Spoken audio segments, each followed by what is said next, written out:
तोरा देखिए के छौरा सब में बाजी गेले मार सुन सुन गे छोटी गे कि छौरा सब काट ले तो चोटी गे कि सुन सुन सुन गे छोटी गे कि छौरा सब काट ले तो चोटी गे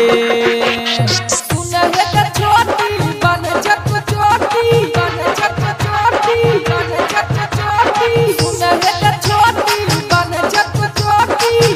तोरा देखिए के छौरा सब में बाजी गेले मार सुन सुन गे छोटी गे कि छौरा सब काट ले तो चोटी गे कि सुन सुन सुन गे छोटी गे कि छौरा सब काट ले तो चोटी गे। अशोका डिजिटल रिकॉर्डिंग स्टूडियो करासन बजा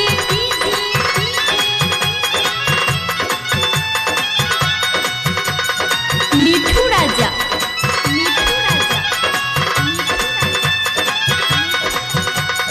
राजा पटोनी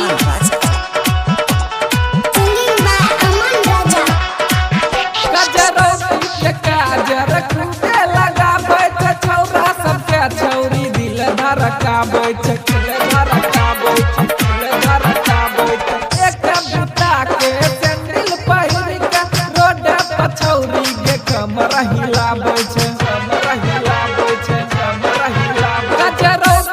काजर खूबे लगाबै छ छौरा सबके छौरी दिल धड़काबै छ एक बुता के सैंडल पहिर के रोड पर छौरी के कमर हिलाबै छ सुन हे छोटी बन जत चोटी बन जत चोटी बन जत चोटी सुन हे छोटी बन जत चोटी तोरा देखिए के छौरा सब में बाजी गेले मार सुन सुन गे छोटी गे कि छौरा सब काट ले तो चोटी गे कि सुन सुन सुन गे छोटी गे कि छौरा सब काट ले तो चोटी गे। अशोका डिजिटल रिकॉर्डिंग स्टूडियो करासन बजा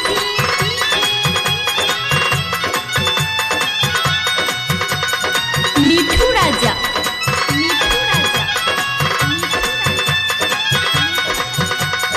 राजा पटोनी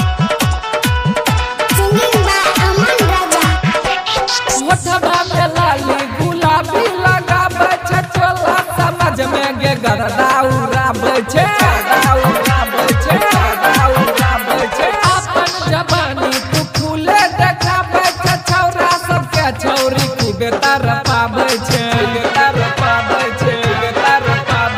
होठबा में लाली गुलाबी लगाबै छ चोला समझ में गे गरदा उड़ाबै छै अपन जवानी तू खुले देखाबै छ छौरा सबके छौरी खूबे तरपाबै छै